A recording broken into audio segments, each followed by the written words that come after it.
حضرت سلیمان علیہ السلام نے اس خط کو تحریر کر کے ہدہد کے حوالے کر دیا اور ہدہد کو یہ حکم دیا کہ اس خط کو ملکہ بلقیس کے حوالے کر دے۔ چنانچہ حکم پاتے ہی ہدہد خط کو لے کر ملکہ بلقیس کے محل میں جا پہنچا۔ ملکہ بلقیس اس وقت اپنے عالی شان محل میں آرام فرما رہی تھی۔ ہدہد روشن دان کے راستے میں ملکہ بلقیس کے محل میں داخل ہو گیا اور حضرت سلیمان علیہ السلام کا وہ خط ملکہ بلقیس کے سینے پر رکھ کر واپس لوٹ آیا۔ چنانچہ ملکہ بلقیس کی جب آنکھ کھلی تو وہ یہ خط دیکھ کر پریشان ہو گئی۔ جب ملکہ نے خط پڑھا تو اپنے حواریوں سے حضرت سلیمان علیہ السلام کے بارے میں دریافت کرنے لگی کہ یہ کون سا بادشاہ ہے اور کہاں رہتا ہے۔ چنانچہ درباریوں نے ملکہ بلقیس کو بتایا کہ حضرت سلیمان علیہ السلام بہت ہی طاقتور اور جلیل و قدر بادشاہ ہیں، جو خود کو اللہ تعالیٰ کا پیغمبر کہتے ہیں اور لوگوں کو اسلام کی طرف بلاتے ہیں۔ یہ سننے کے بعد اس خط کے متعلق ملکہ بلقیس نے اپنے درباریوں سے رائے لی کہ آخرکار اس خط کا کیا جواب دینا چاہیے۔ چنانچہ درباریوں نے ملکہ بلقیس کو یہ مشورہ دیا کہ ہمیں حضرت سلیمان علیہ السلام سے کسی قسم کا کوئی خوف نہیں کھانا چاہیے، کیونکہ ہمارے پاس بہت سا جنگ کا ساز و سامان ہے۔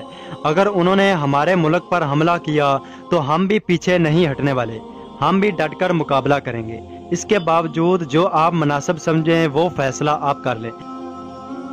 اس طرح ملکہ بلقیس نے درباریوں کی تجاویز سن کر کہا، بے شک ہم طاقتور قوم ہیں، لیکن یہ کسی معاملے کا حل نہیں کہ فوراً جنگ کے لیے تیار ہو جانا چاہیے۔ چنانچہ اس کے بعد ملکہ صاحبہ نے اپنے درباریوں کے ہاتھوں حضرت سلیمان علیہ السلام کی طرف بیش قیمت تحفے بھیجے۔ ان بیش قیمت تحفوں کو بھیجنے کا حقیقی مقصد یہ تھا تاکہ حضرت سلیمان علیہ السلام کی نبوت کا اندازہ لگایا جا سکے کہ وہ سچ میں اللہ تعالیٰ کے ایک سچے اور نیک نبی ہیں یا محض ایک بادشاہ ہیں۔ اگر تو وہ اللہ تعالیٰ کے سچے نبی ہوئے تو وہ ان تحفوں کو قبول نہیں کریں گے، کیونکہ اللہ تبارک و تعالیٰ کا نبی ان تمام چیزوں سے بے نیاز ہوتا ہے، اور اگر وہ بادشاہ ہوگا تو وہ ان تحفوں کو قبول کرے گا۔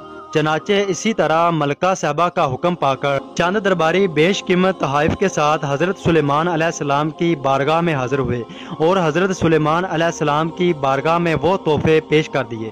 حضرت سلیمان علیہ السلام نے ان تحفوں کو قبول کرنے سے انکار کر دیا اور حضرت سلیمان علیہ السلام نے ارشاد فرمایا کہ تم لوگ جن تحفوں کے ذریعے مجھے بہلانے کے لیے آئے ہو، ان سے بھی زیادہ نعمتیں اللہ تعالیٰ نے مجھے عطا کی ہوئی ہیں، اور ان تحائف سے کہیں زیادہ اللہ تعالیٰ نے مجھے مال و دولت سے نوازا ہے۔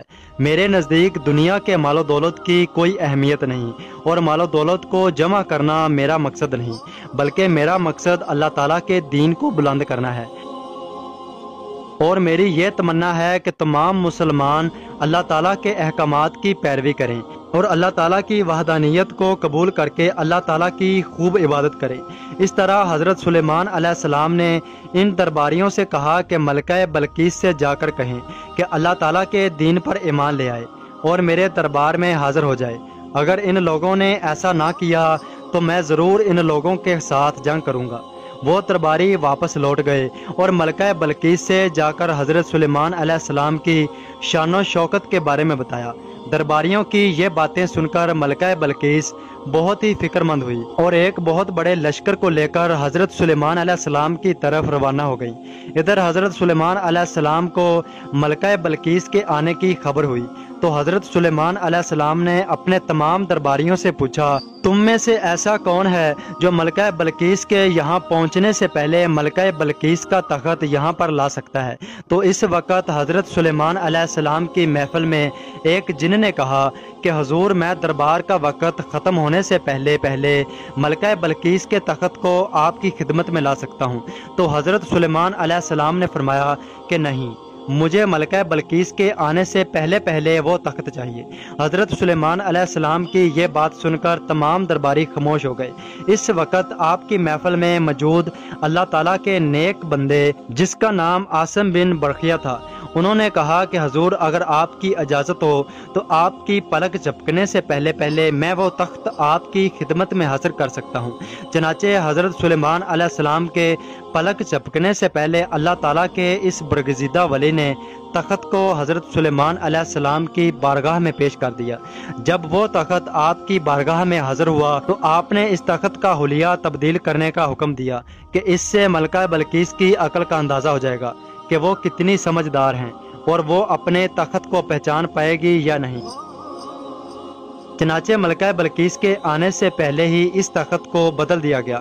جب ملکہ بلقیس حضرت سلیمان علیہ السلام کے عالی و شان محل میں داخل ہوئیں تو حضرت سلیمان علیہ السلام کی شان و شوکت دیکھ کر حیران رہ گئی۔ حضرت سلیمان علیہ السلام نے ملکہ کا خیر مقدم کیا۔ ملکہ بلقیس حضرت سلیمان علیہ السلام کے حسن و اخلاق سے بے حد متاثر ہوئیں۔ ملکہ بلقیس کے سامنے جب اس تخت کو لایا گیا تو وہ فوراً ملکہ بلقیس نے اپنا تخت پہچان لیا اور حضرت سلیمان علیہ السلام سے کہنے لگی کہ یہ تو میرا تخت ہے، اور اس عجیب و غریب منظر کو دیکھ کر اپنے دل میں سوچنے لگی کہ جو شخص اتنی دور سے اس تخت کو یہاں لا سکتا ہے بے شک وہ اللہ کا سچا نبی ہے۔ حضرت سلیمان علیہ السلام کے اس شان و شوکت والے معجزے کو دیکھ کر، حضرت سلیمان علیہ السلام کا نیک اخلاق اور خلوص دیکھ کر ملکہ بلقیس اللہ تعالیٰ کی وحدانیت پر ایمان لے آئی، اور اس طرح اللہ تعالیٰ نے حسین و جمیل شہزادی کو ایمان کی دولت سے نوازا۔